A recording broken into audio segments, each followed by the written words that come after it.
Bonjour à tous, suite de ma lecture de La Révolution mondiale de Nena Webster. Pendant ce temps, la maçonnerie en Angleterre se développa sur des bases tout à fait différentes.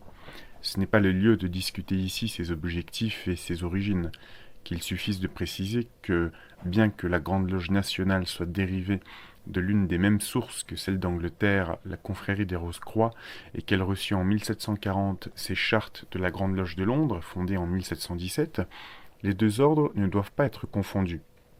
La maçonnerie anglaise, qui est grosso modo un développement des confréries professionnelles des maçons constructeurs, a toujours conservé l'esprit d'association fraternelle et d'entraide qui anima ses fondateurs, et a toujours été fidèle au principe que, je cite, ne sera jamais évoqué en loge rien de ce qui touche le gouvernement ou la religion. En revanche, en France comme dans les autres pays du continent, les loges devinrent rapidement des centres d'intrigue politique. Le Grand Orient, fondé en 1772 avec le duc de Chartres, le futur Philippe Égalité, comme grand maître, fut indéniablement une organisation subversive et, par son union avec le Grand Chapitre en 1786, il acquit un caractère encore plus dangereux. Car alors que l'esprit du Grand Orient était franchement démocratique, quoique non démagogique, l'esprit du Grand Chapitre était révolutionnaire. Mais la révolution était prévue devoir accomplir surtout au bénéfice de la classe supérieure, devoir s'accomplir surtout au bénéfice de la classe supérieure, la haute bourgeoisie, avec le peuple comme instrument. Les frères du rite templier, c'est-à-dire du grand chapitre, furent donc, je cite, les vrais fomenteurs de révolution, et les autres n'étaient que leurs dociles agents. D'après Papus, et à l'opinion de maçons contemporains de la Révolution de 1789, celle-ci fut le fruit de cette combinaison. De fait, l'influence de la franc-maçonnerie sur la Révolution française ne peut être niée par aucun chercheur honnête des causes de ce grand soulèvement, et comme nous le verrons plus tard, les francs-maçons français ont eux-mêmes fièrement réclamé la Révolution comme leur œuvre. C'est ainsi que George Sand, maçonne elle-même, car dès l'origine Grand Orient admit les femmes, écrivit longtemps après « Un demi-siècle avant ces jours marqués par le destin, la Révolution française fermentait déjà dans l'ombre et couvait en terre. Elle mûrissait dans les esprits de ses adeptes jusqu'au fanatisme, comme un rêve de révolution universelle. » L'historien socialiste Louis Blanc, franc-maçon également, a jeté aussi beaucoup de lumière sur la question de ces forces occultes. Nous savons en outre que George Sand avait raison d'attribuer aux sociétés secrètes l'origine du slogan révolutionnaire « Liberté, égalité, fraternité ». Bien longtemps avant qu'éclate la Révolution, la formule « liberté et égalité » avait été usuelle dans les loges du Grand Orient. Une formule qui semble tout à fait pacifique, mais qui contient cependant tout un monde de discorde. Car voyez là la contradiction, il est impossible d'avoir une complète liberté et l'égalité en même temps, l'une exclut l'autre.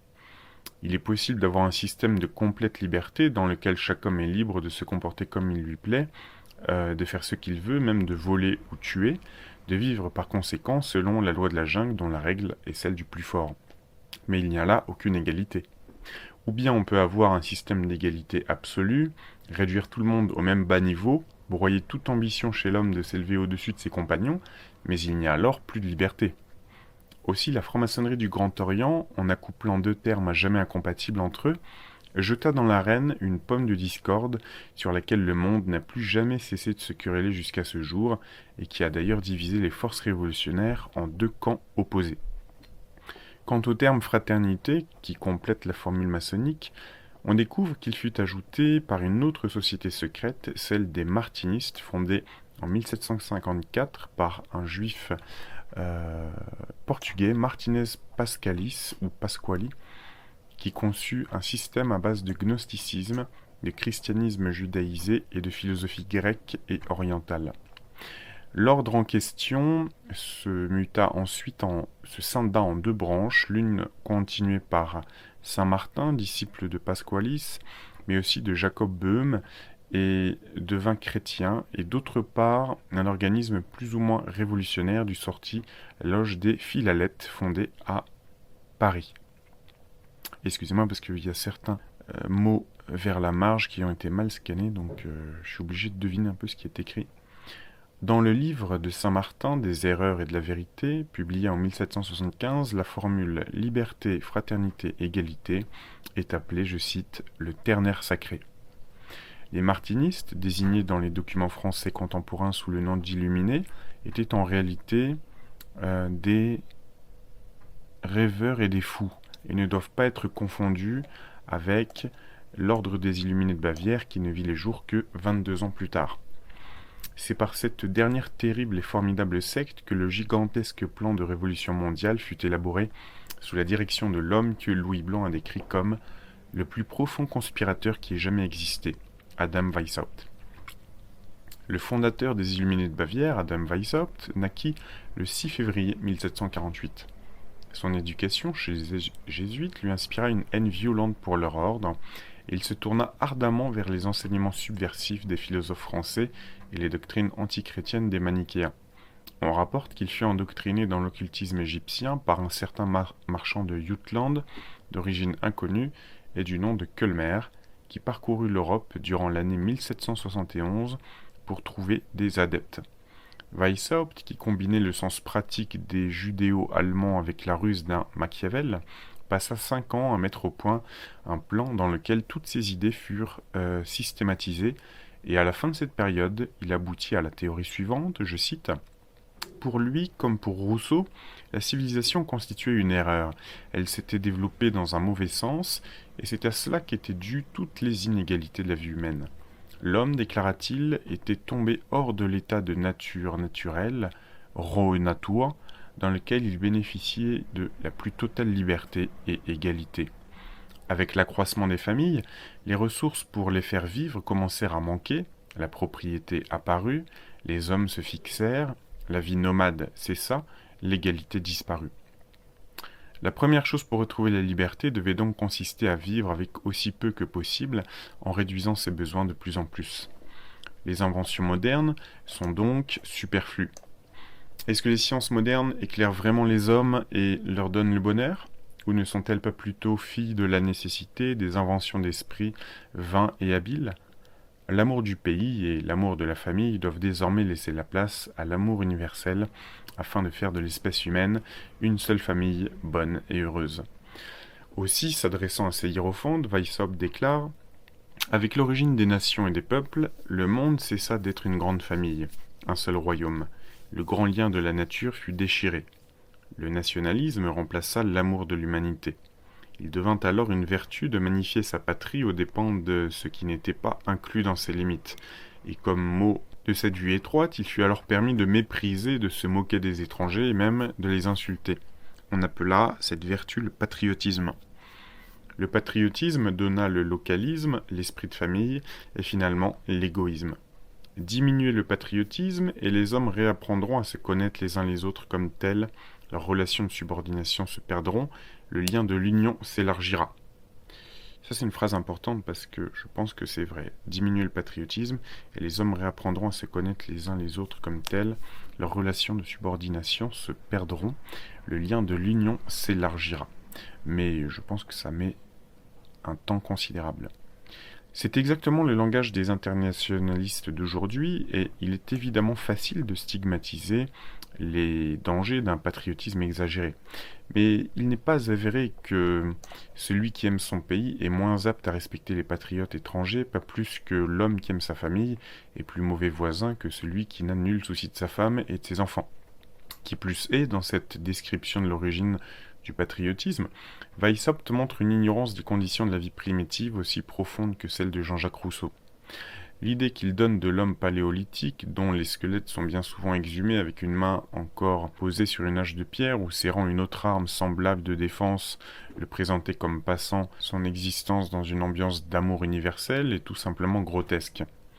Pour rétablir l'homme dans son état primitif de félicité, Weishaupt affirmait qu'il suffirait de répandre l'illumination, et comme il professait partager avec Rousseau la croyance en la bonté naturelle de l'homme, ceci ne devait poser aucune difficulté. Sitôt libéré des entraves que la civilisation impose, l'homme doit s'auto-diriger. Pourquoi donc, demande-t-il, serait-il impossible à l'espèce humaine d'atteindre à la plus haute perfection, à savoir la capacité de s'auto-diriger ? Le chemin vers cet objectif a selon lui été tracé par des méthodes qui furent conçues dans un lointain passé. Je cite, « Ces méthodes sont les écoles secrètes de sagesse qui lurent à toutes les époques les archives de la nature et des droits humains, grâce auxquels l'homme sera sauvé de sa chute, les princes et les nations disparaîtront sans violence de la terre, l'espèce humaine formera une seule famille, et la raison deviendra l'unique loi de l'homme. » Même une république ne saurait être tolérée de crainte qu'elle ne devienne despotique, et le peuple doit apprendre à agir sans aucune autorité dirigeante, ni loi, ni code civil. Pour permettre le succès d'un tel système, il suffira d'inculquer à l'homme une juste et constante moralité. Car puisque le seul obstacle réel réside dans les contraintes imposées à l'homme par les conditions de vie artificielles, leur suppression doit inévitablement le rétablir dans sa vertu primitive. Les hommes ne sont pas aussi mauvais que les moralistes bilieux les décrivent. Ils sont mauvais parce qu'ils sont rendus tels, parce que tout les conduit à l'être, la religion, l'État, leur milieu et les mauvais exemples. D'où alors la nécessité de déraciner de l'esprit de l'homme toute idée d'un au-delà, toute crainte de châtiment des mauvaises actions, et d'y substituer le culte de la raison. Quand la raison deviendra enfin la religion de l'homme, alors le problème sera résolu. Ce ne fut donc pas dans ses diatribes contre la civilisation que Weishaupt surpassa Rousseau, mais par le plan qu'il mit au point pour la renverser. Rousseau avait préparé la voie à la révolution, Weishaupt construisit la machinerie propre à faire la révolution. Ce fut le 1er mai 1776 que Weishaupt, comme aboutissement de ses 5 années de méditation, fonda la société secrète qu'il dénomma les Illuminés d'après divers systèmes philosophiques du passé. Tous les membres de cette société devaient adopter des pseudonymes antiques. Weishaupt prit celui de Spartacus, le chef d'une révolte d'esclaves dans l'ancienne Rome, son principal adjoint Herr von Zwack, qui était le conseiller privé du prince von Salm, devint Caton, le marquis de Constanza Diomède, Massenhausen Ajax, Hertel Marius, le baron de Schrockenstein Mahomet, le baron de Mengenhofen Silla, etc. Les noms actuels de lieux étaient changés pareillement en noms de lieux célèbres dans l'Antiquité. Munich, où se trouvait le quartier général de la secte, était désigné sous le nom d'Athènes. Ingolstadt, lieu de naissance de l'illuminisme, par Éphèse, ou bien aux initiés au plus haut mystère de l'ordre par Éleusis. Heidelberg, par Utique, la Bavière s'appelait l'Achaïe, la Souabe, la Pannonie, etc. Pour assurer le plus grand secret dans la correspondance, le terme illuminisme était remplacé par un sigle formé d'un point dans un cercle et le mot loge remplacé par le symbole d'un carré. Le calendrier était également changé et les mois désignés sous leur nom perse, janvier sous le nom de I, février était Ben-Mai, etc. Pour les lettres de l'alphabet, un code chiffré complet avait été établi commençant par la lettre M à laquelle était attribué le chiffre 1, rétrogradant jusqu'à A puis repartant jusqu'à Z. Les grades de l'ordre étaient un mélange des grades des francs-maçons et de degrés jésuitiques. Comme on l'a dit plus haut, Weishaupt détestait les jésuites, mais conscient de l'efficacité de leur méthode pour acquérir de l'influence sur l'esprit de leurs disciples, il conçut l'idée d'adopter leur système à ses fins propres. Il admirait, dit l'abbé A. Baruel, les institutions des fondateurs de l'ordre. Il admirait parmi toutes leurs lois le régime des jésuites qui, sous la direction d'un seul chef, fait que tant d'hommes dispersés dans tout l'univers tendent au même objet. Il estimait possible d'imiter leur méthode tout en se donnant des objectifs diamétralement opposés. Il se disait « Tout ce que ces hommes ont fait pour les autels et les empires, pourquoi ne le ferais-je pas contre les autels et les empires ? Par l'attrait de mystères, de légendes, d'adeptes, pourquoi ne détruirais-je pas dans l'ombre de la nuit ce que ces hommes bâtissent à la lumière du jour ?» Fin de citation. Weishaupt, au départ, eut l'espoir de persuader d'autres ex-jésuites d'entrer dans sa société, mais n'ayant réussi à en enrôler que 2, il devint plus ennemi que jamais de leur ordre, et il enjoignit à ses adeptes de n'admettre ni juifs ni jésuites dans la secte des Illuminés sans son autorisation expresse. Les ex-jésuites, écrivit-il sentencieusement, sont à éviter comme la peste. C'est dans la formation des adeptes que Weishaupt fit preuve de sa profonde subtilité.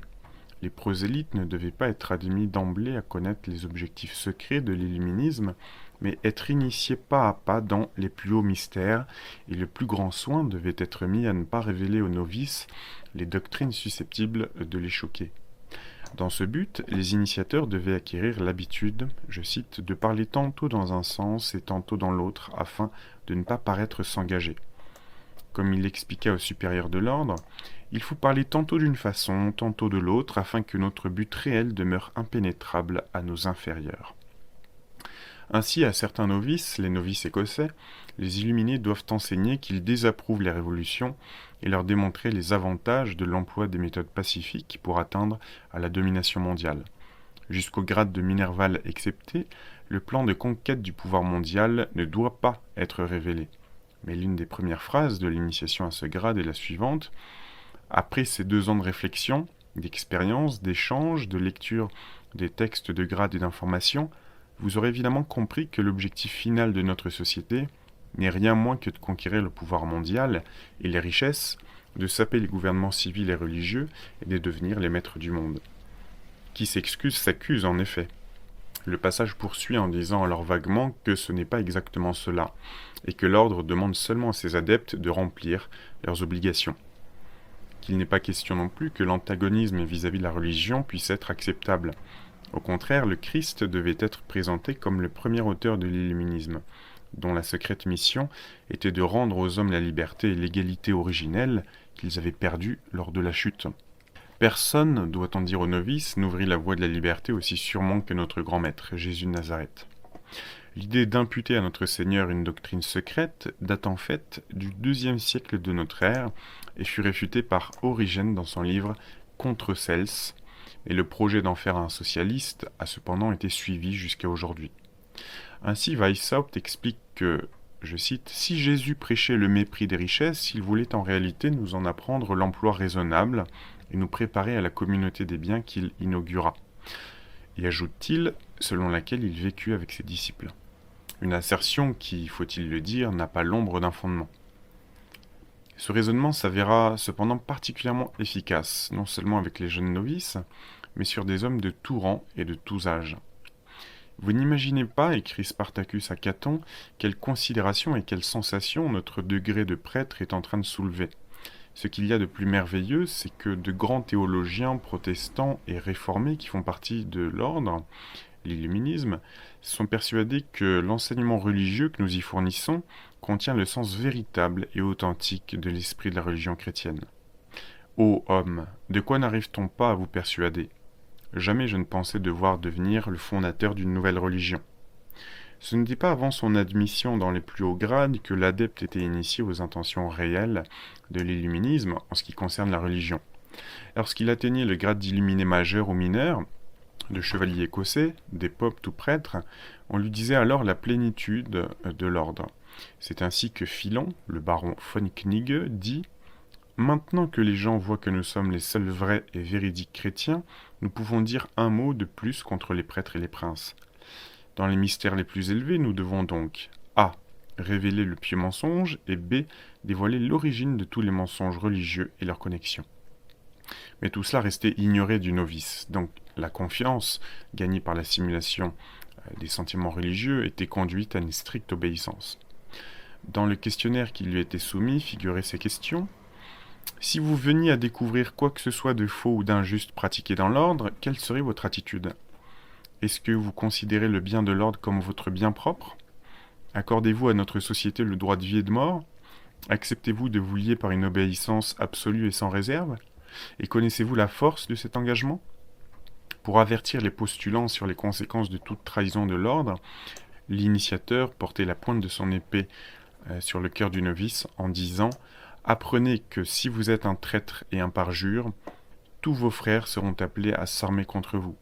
N'espérez pas échapper ni trouver un lieu de sûreté.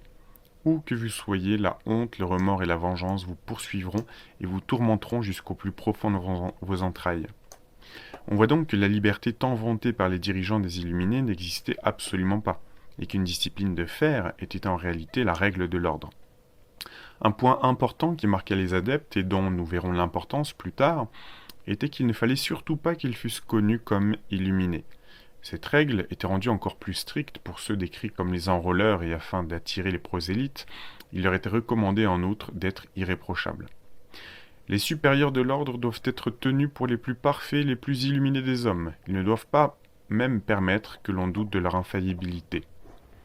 Aux enrôleurs, il était donc dit: appliquez-vous vous-même à la perfection intérieure et extérieure. Et aussi, appliquez-vous à l'art de la simulation, à cacher et à masquer ce que vous êtes lorsque vous observez les autres, afin de pénétrer les secrets de leurs pensées. Alors, petite parenthèse, ça fait penser aussi à la manière de fonctionner des chatbots, des robots de conversation qui font en sorte d'en savoir plus que vous sur vous-même, tout en disant le moins possible. Donc la phrase en allemand, c'était Die Kunst zu erlernen, andere zu beobachten und auszuforschen. Ces préceptes étaient résumés en une phrase: gardez le silence, soyez parfait, masquez-vous. La mesure dans laquelle le fondateur de l'ordre avait lui-même atteint cette perfection fut révélée par la découverte de ses papiers personnels, parmi lesquels fut trouvée une lettre de Weishaupt à Hertel de 1783, confessant qu'il avait séduit sa belle-sœur, et ajoutant: je suis donc en danger de perdre mon honneur et cette réputation qui me donna tant d'autorité sur notre monde. Pendant tout un temps, cette réputation d'intégrité parfaite se maintint à l'avantage des membres qu'aurait révolté une entorse à la morale, et c'est seulement à ceux qu'une telle entorse pouvait attirer qu'on laissait avoir connaissance du laxisme moral permis par l'ordre. Des femmes pouvaient également être admises comme illuminées sous condition de recevoir des notions d'émancipation. Je cite: c'est par les femmes, écrivit Weishaupt, que l'on peut souvent le mieux agir dans ce monde. Nous insinuer auprès d'elles et les gagner devrait être l'une de nos plus astucieuses entreprises. Toutes peuvent être conduites au changement, même si dans une mesure variable, par la vanité, la curiosité, la sensualité et l'inclination. On doit pouvoir tirer de ce fait un grand profit pour notre cause. Ce sexe tient une grande partie du monde dans ses mains. Fin de la citation. Alors, ça me rappelle un peu les méthodes du KGB avant que ça devienne le FSB. Ils étaient tellement habiles dans l'art de corrompre, en fait, de piéger les gens, que le KGB arrivait quand même à corrompre des cardinaux du Vatican en les prenant en photo en situation sensible avec des femmes. Il faut quand même le faire. Hein. Et après, il paraît que la CIA a repris à son compte, en fait, les techniques du KGB. Fin de la parenthèse. En ce qui concerne les hommes aisés d'un certain rang, Weishaupt écrivit: ces gens-là gonflent nos rangs et remplissent nos caisses.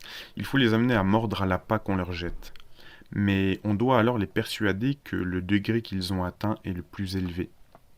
La secte était donc constituée de Weishaupt et des adeptes qui avaient été initiés au plus profond mystère, et à côté d'eux par une vaste escorte de gens simples et crédules qu'ils pouvaient tenir dans l'ignorance des objectifs réels vers lesquels on les menait. La méthode de Weishaupt pour obtenir des prosélytes est représentée par le diagramme suivant qui figure dans le code des Illuminés. Alors, là il est reproduit visuellement. Naturellement, les classes les plus frustres offraient aussi pour Weishaupt un vaste champ d'action. Je cite: il est également nécessaire, poursuivit le code des Illuminés, de gagner à notre ordre la masse du peuple, das gemeine Volk. Dans cette optique, le grand moyen est d'influencer les écoles.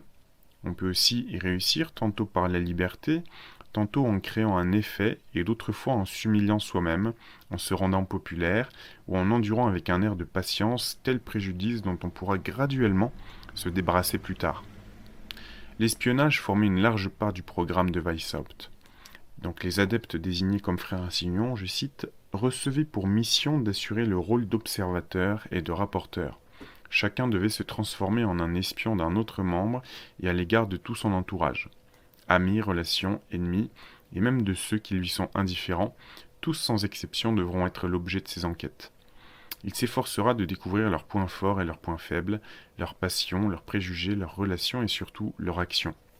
En un mot, recueillir l'information la plus détaillée sur eux. Tout ceci devait être reporté sur des carnets que l'insignant devait porter sur lui et d'où il devait tirer des rapports à envoyer 2 fois par mois à ses supérieurs de façon à ce que l'ordre puisse savoir quels étaient les gens dans chaque ville et village sur lesquels il pouvait compter être aidé. On ne peut qu'être fasciné par l'habileté du système dans lequel chaque élément de la communauté était induit à croire qu'il recueillerait de l'illuminisme des bénéfices non dévoilés, tous ces princes à qui leur royaume allait être ravi, ces prêtres et ces ministres du culte dont la religion allait être détruite, ces négociants dont le commerce allait être ruiné, ces femmes qui allaient être réduites au rang de squaws, ces paysans qui allaient retourner à l'état de sauvagerie. Tous devaient, grâce aux moyens de précaution pris par l'ordre, de tenir ces secrets divisés et répartis en compartiments étanches, être persuadés qu'en l'illuminisme seul résidait leur prospérité et leur salut. Le secret étant le grand principe de ce système, Weishaupt n'avait pas été long à percevoir les avantages offerts par une alliance avec la franc-maçonnerie. À l'époque où Weishaupt mettait son plan au point, les buts réels de la maçonnerie lui étaient inconnus. Il savait seulement, dit l'abbé, à Baruel, que les francs-maçons tenaient des réunions secrètes. Il les vit unis par un lien mystérieux, se reconnaissant mutuellement comme des frères par certains signes et certains mots, quelle que soit la nation ou la religion auxquelles ils appartenaient. Il conçut alors une nouvelle combinaison dont le résultat fut une société adoptant pour méthode, autant qu'il lui convenait, le régime des jésuites et en même temps le mystérieux silence, l'obscure existence des maçons. C'est en 1777, presque 2 ans après avoir fondé l'ordre des Illuminés, que Weishaupt devint franc-maçon, et vers 1778 que l'idée fut lancée d'amalgamer les deux sociétés. Caton, Herr von Zwack, qui devint maçon le 27 novembre 1778, en discuta avec l'abbé Marotti, auquel il confia tout le secret de l'illuminisme. Et c'est 2 ans plus tard qu'un accord élargi entre l'illuminisme et la franc-maçonnerie fut conclu avec un certain franc-maçon, le baron von Knig, venu en juillet 1780 à Francfort rencontrer l'illuminé Diomède, le marquis de Constanza, lui-même envoyé par les responsables illuminés bavarois pour établir des colonies de la secte dans les pays protestants. Les 2 hommes comparèrent leurs documents sur les buts de leurs organisations respectives, et Knigge exprima alors le vœu d'être reçu dans l'ordre des Illuminés. Cette demande obtint l'accord de Weishaupt et Knigge, adoptant le surnom de Philo, fut initié dans les secrets de la première classe des Illuminés, les Minervales.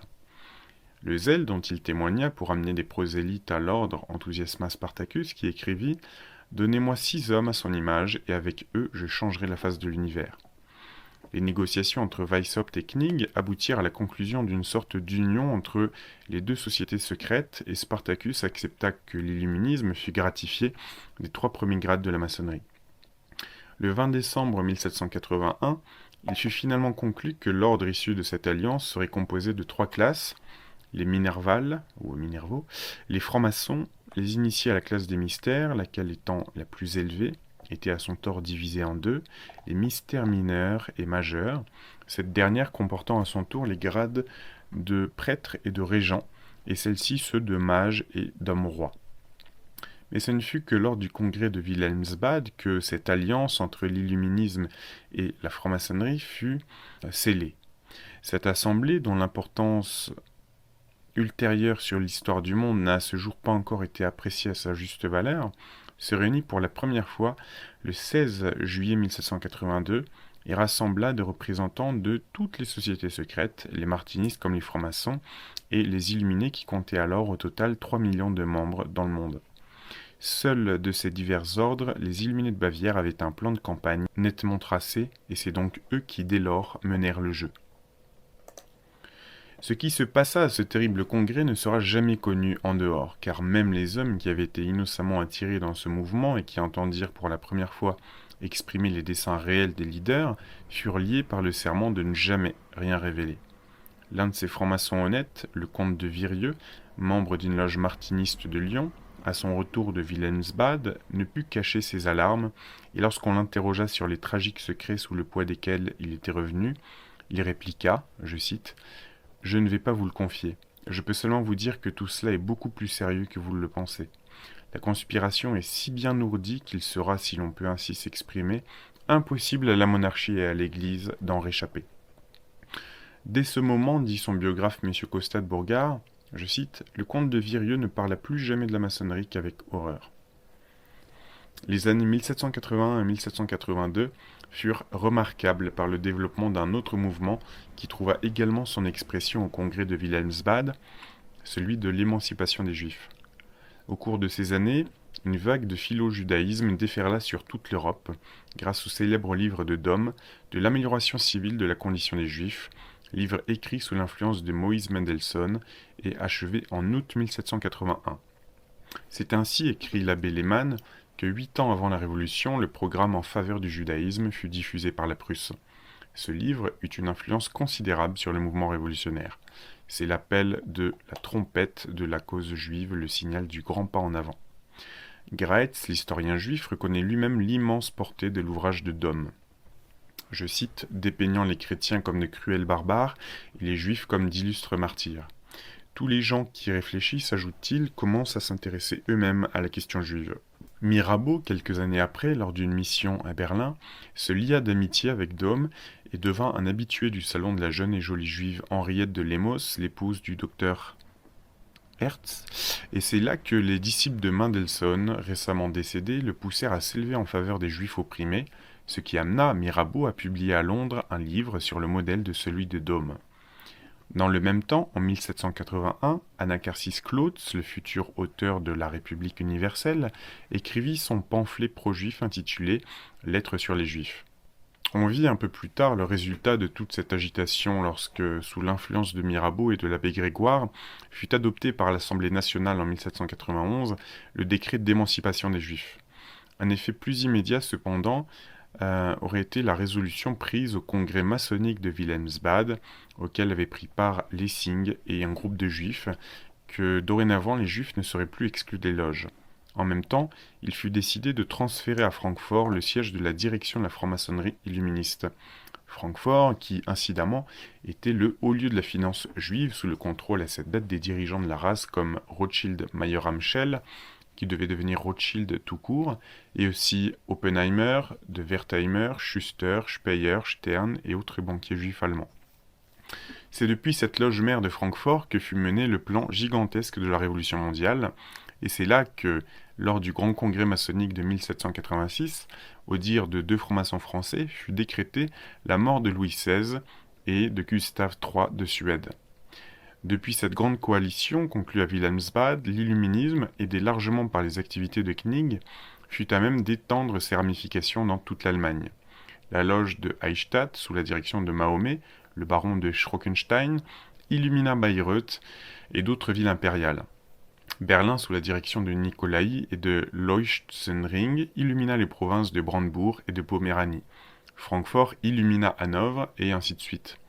Toutes ces branches étaient sous le contrôle d'un directoire de 12 adeptes avec à leur tête Weishaupt, qui, de la loge de Munich, tenait en main les fils de toute la conspiration. Les fils de toute la conspiration. Mais bientôt, des dissensions éclatèrent entre les 2 principaux leaders, Weishaupt et Knig. Tous 2 étaient des intrigants nés, mais alors que Weishaupt préférait œuvrer dans l'ombre et s'entourer de mystères, Knig adorait faire du tapage dans le monde et se mêler de tout. Il était inévitable que ces 2 hommes ne puissent continuer d'œuvrer en harmonie, et rapidement les tentatives permanentes de Knig de pénétrer dans les secrets de Weishaupt et d'usurper une partie de sa gloire suscitèrent l'animosité de son chef, qui finit par priver Knig de son poste de directeur des provinces et par le placer en position subordonnée. C'est pourquoi le 20 janvier 1783, il me semble, Philo écrivit indigné à Caton: ce ne sont pas tant Mahomet et A qui sont tellement à blâmer pour ma rupture avec Spartacus que l'attitude jésuitique de cet homme qui nous a si souvent dressés l'un contre l'autre afin de dominer despotiquement sur les hommes qui, s'ils n'ont peut-être pas son imagination, n'ont pas non plus sa fourberie et son audace. Je déclare que rien ne pourra jamais plus me rapprocher de Spartacus comme je l'étais au début. En réalité, Knig ne le cédait en rien à Weishaupt pour ce qu'on appelait le jésuitisme, mais révolté par la tyrannie de son chef, il se sépara finalement de l'illuminisme avec dégoût et colère.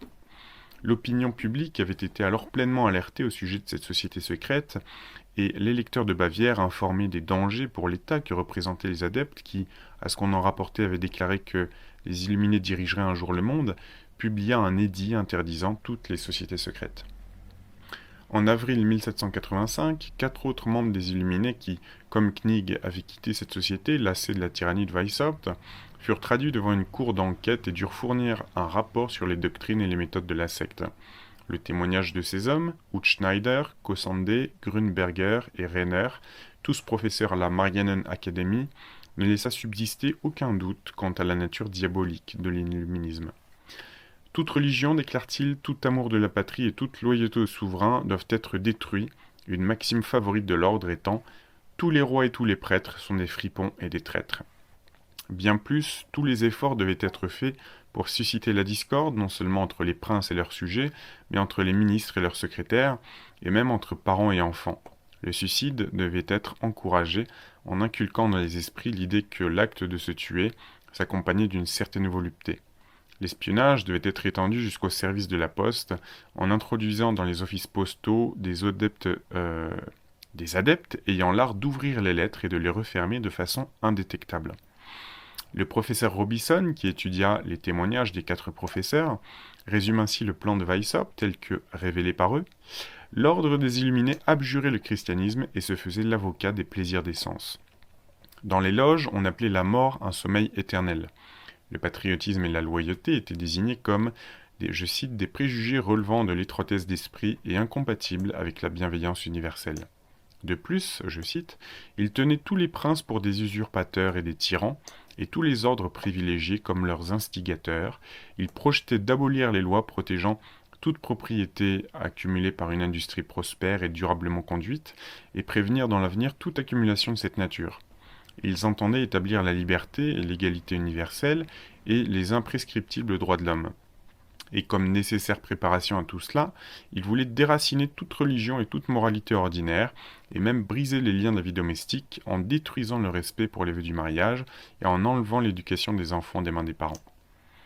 Et réduits à de simples formules, les objectifs des Illuminés pouvaient se résumer en 5 points comme suit: abolition de la monarchie et de tout gouvernement établi, abolition de la propriété privée et du droit d'héritage, abolition du patriotisme, abolition de la famille, c'est-à-dire du mariage et de la moralité, et institution de la communauté d'éducation des enfants. Abolition de la religion. On admettra qu'un tel programme était sans précédent dans l'histoire de la civilisation. Des théories communistes avaient bien été professées par des penseurs isolés ou des groupes de penseurs depuis Platon, mais aucun, à notre connaissance, n'avait jamais proposé sérieusement de détruire ainsi tout ce par quoi tient une civilisation. En outre, lorsque l'on constate, comme on le verra, que le plan de l'illuminisme codifié par les 5 points mentionnés a continué jusqu'à ce jour de former le programme exact de la Révolution mondiale, comment douter que tout ce mouvement ne remonte aux Illuminés ou aux influences secrètes qui se manifestent à travers eux? Ici surgit une question. Weishaupt était-il effectivement l'inventeur de son système? Nous savons qu'il fut initié à l'occultisme par Kölmer, mais au-delà, nous ne découvrons rien. Si c'est effectivement Weishaupt lui-même qui inventa tout le plan de la Révolution mondiale, cette gigantesque conception, comme l'a décrit Louis Blanc, comment se fait-il qu'un génie d'une telle envergure soit demeuré aussi parfaitement inconnu de la postérité? Comment se fait-il que les groupes successifs de révolutionnaires mondiaux qui suivirent ses traces, même ceux qui avaient précisément appartenu à son ordre, ne firent jamais aucune référence à leurs sources d'inspiration?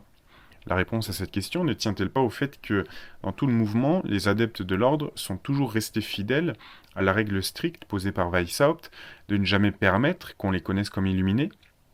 L'effort persistant de cacher l'existence de l'ordre, ou lorsque cela s'avérait impossible de le présenter comme un mouvement philanthropique sans importance, s'est poursuivi imperturbablement jusqu'à ce jour. En ce qui concerne la nature philanthropique de l'illuminisme, il suffit de consulter les textes originaux de Weishaupt pour réaliser l'inanité de l'affirmation. Dans toute la correspondance entre Weishaupt et ses adeptes, dévoilée par le gouvernement de l'électeur de Bavière, on ne trouve pas un mot de sympathie pour ceux qui souffrent ou pour les pauvres, pas l'ombre d'un projet de réforme sociale. Mais rien que le désir soit de domination en vue du pouvoir mondial, soit de pure destruction, et à travers tout un insatiable esprit d'intrigue. Petite parenthèse, de la même manière, aujourd'hui, chez Klaus Schwab ou chez Bill Gates ou d'autres, c'est vrai qu'on ne trouve jamais trace de projets pour les gens modestes. Non, c'est toujours le rouleau compresseur de leur nouveau monde. Fin de la parenthèse. Dans ce but, tout moyen était considéré comme justifié, puisque la doctrine fondamentale de la secte était que la fin justifie les moyens. Der Zweck heiligt die Mittel. Ce dont se réclamait Weishaupt dans son code en déclarant que ceci faisait partie du système jésuite, imputation que nie avec indignation Augustin Baruel, et qui, comme Robison le fait remarquer, je cite, conduisait forcément à la conclusion qu'il ne fallait avoir scrupule de rien pour atteindre ce qui pouvait être à l'avantage de l'ordre, car le grand objet de l'ordre était supérieur à toute autre considération. Comme on pouvait s'y attendre, Weishaupt protesta contre la description de sa société fournie par les 4 professeurs, en déclarant qu'il n'avait pas été initié dans les mystères les plus profonds, mais la découverte peu après de sa correspondance avec Zweig, dont on a donné quelques citations plus haut dans ce chapitre, contribua à jeter une lumière encore plus sinistre sur les objectifs réels de l'ordre. C'est le 11 octobre 1786 que les autorités de Bavière firent une perquisition au domicile de Zweig et saisirent les documents qui dévoilèrent les méthodes des conspirateurs. Ils trouvèrent là une description d'un modèle de coffre pour y protéger les documents qui, si on tentait de le forcer, pouvaient exploser grâce à une machine infernale. La formule d'une composition à même de tuer ou d'aveugler celui à la face de qui elle serait projetée. Une méthode pour contrefaire les sceaux, des formules d'une espèce particulièrement mortelle, d'aquatofana, de parfums toxiques pour remplir une pièce de vapeur pestilentielle, et d'un thé à propriété abortive. Ils découvrirent aussi un texte en défense de l'athéisme et du matérialisme intitulé Mieux qu'Horus, et un document écrit de la main de Zweig décrivant un plan pour attirer les femmes à l'ordre selon 2 classes, comme ci-après, je cite, « Ce sera de grande utilité et pourra fournir beaucoup d'informations et d'argent, et cela charmera également les goûts de bien des membres, parmi les plus sincères de notre association, qui sont des amoureux du sexe. Il devrait consister en 2 classes, celle des vertueuses et celle des dissolues. Ces 2 classes ne doivent pas se connaître mutuellement et doivent être dirigées par des hommes, mais sans le savoir, par le moyen de bons livres, et la seconde classe, en excusant leurs passions cachées. » Les Illuminés, évidemment, proclamèrent encore une fois leur innocence, et bien que sans essayer de nier l'authenticité de ces documents, ils déclarassent qu'ils avaient été mal interprétés. On vit bien cependant que l'objet réel de l'ordre n'était pas de faire de l'espèce humaine une bonne et heureuse famille. Mais la condamnable évidence que leurs papiers contenaient ne rendait que trop clair leur plan, qui n'était autre que de provoquer la révolution industrielle qui donnerait le coup fatal à la société. Le terrible danger présenté par les Illuminés devint alors patent, et le gouvernement de Bavière, jugeant que la meilleure manière de donner un avertissement salutaire au monde civilisé était de laisser ces documents parler d'eux-mêmes, ordonna qu'ils fussent publiés et diffusés aussi largement que possible. Un exemplaire de la publication, intitulé « Écrits originaux de l'ordre des Illuminés », fut alors adressé à chaque gouvernement en Europe, mais aussi étrange que ça puisse paraître, cela n'attira que peu d'attention. La raison étant sans doute, comme le fit remarquer l'abbé Baruel, que le projet ainsi décrit était si extravagant qu'il en était peu crédible, et les dirigeants des États européens, refusant de prendre l'illuminisme au sérieux, classèrent le document comme une chimère. Le gouvernement de Bavière, cependant, continua ses investigations contre la secte. Plusieurs de ses membres furent arrêtés, Zweig quitta le pays pour une mission en Angleterre. Weishaupt, dont la tête avait été mise à prix, trouva refuge auprès de l'un de ses adeptes royaux, le duc de Saxe-Gotha. L'éclatement apparent de leur société servit admirablement les conspirateurs qui désormais firent circuler avec diligence la nouvelle que l'illuminisme avait cessé d'exister. C'est une tromperie véhiculée depuis par les historiens intéressés et désireux de masquer la vérité sur ses activités ultérieures. La vérité est que ce n'est qu'une fois éteint en apparence en Bavière que l'illuminisme fut à même de faire sentir à l'étranger sa formidable influence, et l'inquiétude du public étant alors calmée, il put secrètement étendre son organisation sur tout le monde civilisé.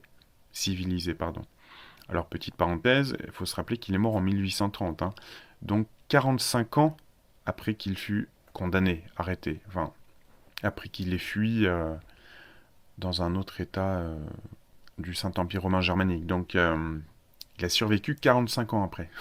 Vous imaginez ? Annexe 2, note de l'éditeur.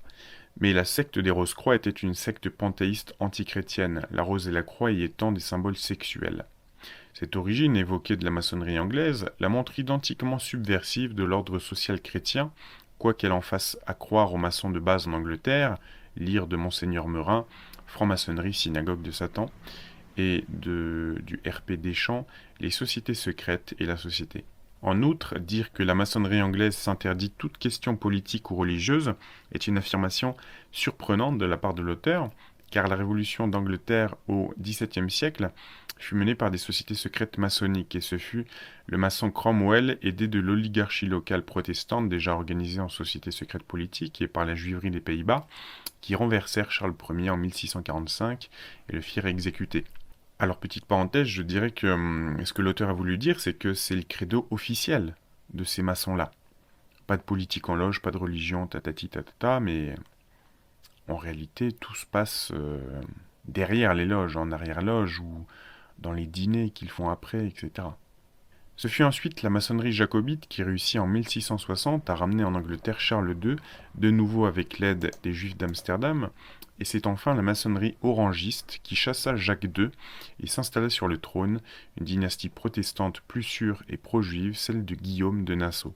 La maçonnerie anglaise s'est donc illustrée dès 1645 par son action politique et religieuse.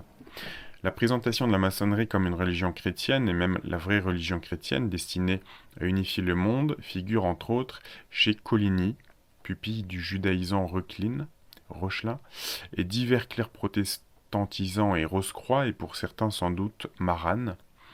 Les Rose-Croix préexistaient en petits groupes épars bien antérieurs, organisation pré-maçonnique secrète elle-même, constituée de sociniens panthéistes, de kabbalistes, d'immoralistes, d'occultistes, d'adeptes de magie alchimique et luciférienne, de cathares crypto-juifs et peut-être de descendants des Templiers manichéens enjuivés, réfugiés en 1313 à la dissolution de l'ordre, les uns au royaume d'Écosse, qui abritait de nombreux juifs chassés d'Angleterre au XIIIe siècle, d'autres au Portugal, en Allemagne du Nord et en Suède, qui seront les territoires d'élection du protestantisme. Ces groupes et sectes habitués au secret avant la Réforme, multipliés par le calvinisme, voire notre note sur Calvin, et unis entre eux, comptèrent parmi eux les comploteurs de la Révolution anglaise, une oligarchie admiratrice de l'affairisme juif d'Amsterdam. Ceux-ci formèrent une organisation intellectuelle et politique qui infiltrera la maçonnerie opérative pour se réunir à couvert. Ce sera une branche de cette organisation, la maçonnerie jacobite des réfugiés anglais fidèles de Charles II, largement protestante, qui en France introduira ces sociétés secrètes devant l'étrange chevalier Rancet, l'ami de Fénelon. Viendront ensuite comme propagandistes de hauts aristocrates maçons anglais, envoyés de Londres au temps de la Régence, pour y répandre ce véhicule destructeur favorable aux intérêts de leur oligarchie. Chapitre 3. La première Révolution française.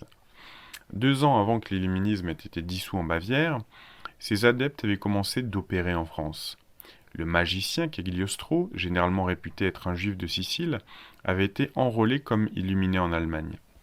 D'après son propre récit, au cours de son interrogatoire devant les autorités du Saint-Siège à Rome en 1790, son initiation avait eu lieu à proximité de Francfort, dans une cave ou un sous-sol. On ouvrit devant lui un coffre de fer rempli de documents. Les initiateurs y prirent un ouvrage manuscrit sur la première page duquel on pouvait lire « Nous, grands maîtres des Templiers ».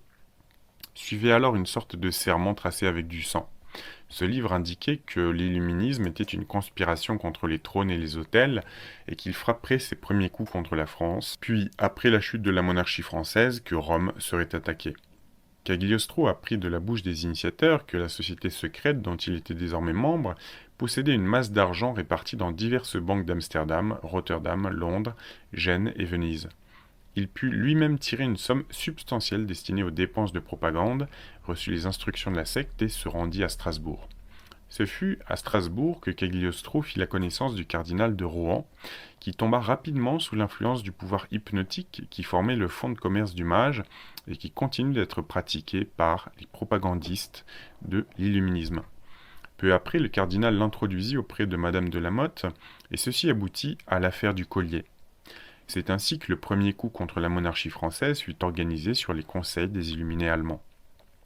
Que la Révolution française ait suivi avec précision les plans fournis par Weishaupt est encore démontré par la stupéfiante prophétie du marquis de Luchet dans sa brochure intitulée « Essai sur la secte des Illuminés » publiée en 1789, alors que la Révolution n'en était qu'à son tout début et qu'il prédisait là de la manière la plus détaillée le cours exact qu'elle devait prendre.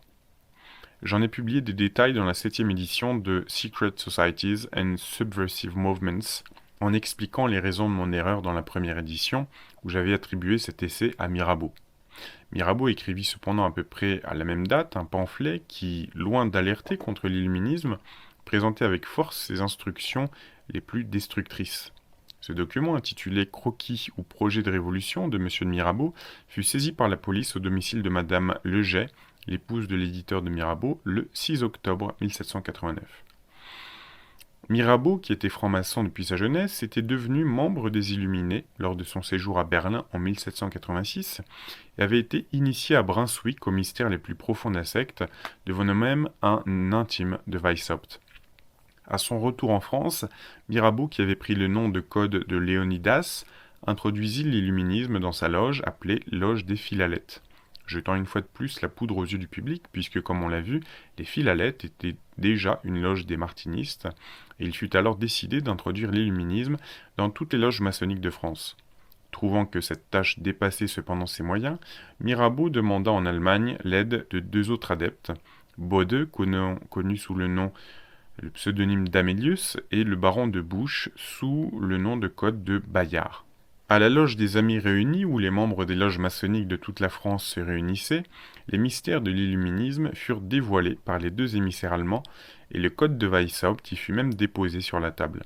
Il s'ensuivit qu'à la date de mars 1789, les 266 loges sous l'obédience du Grand Orient étaient toutes illuministes, et ce sans le savoir, car les simples maçons n'avaient pas été informés en général du nom de la secte qui leur avait apporté tous ces mystères.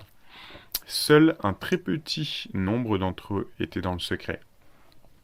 La Révolution éclata dans les mois qui suivirent. Personne ne niera que la France de l'époque était mûre pour des réformes drastiques. Certes, Babeuf, le socialiste, déclara après coup que le peuple de France n'était pas plus malheureux que ceux des autres pays. Et Arthur Young, dont les idées antérieures en faveur de la Révolution, écrites sous l'influence orléaniste, sont toujours citées comme la plus ferme condamnation de l'Ancien Régime, une fois mieux informé, en vain à affirmer par la suite que, je cite, « L'ancien gouvernement de la France, avec tous ses défauts, était certainement le meilleur de ceux des grands pays d'Europe, à la seule exception de l'Angleterre. » Néanmoins, un examen objectif montre qu'il existait un réel mécontentement dans la population, davantage d'ailleurs dans la paysannerie que chez les travailleurs de l'industrie.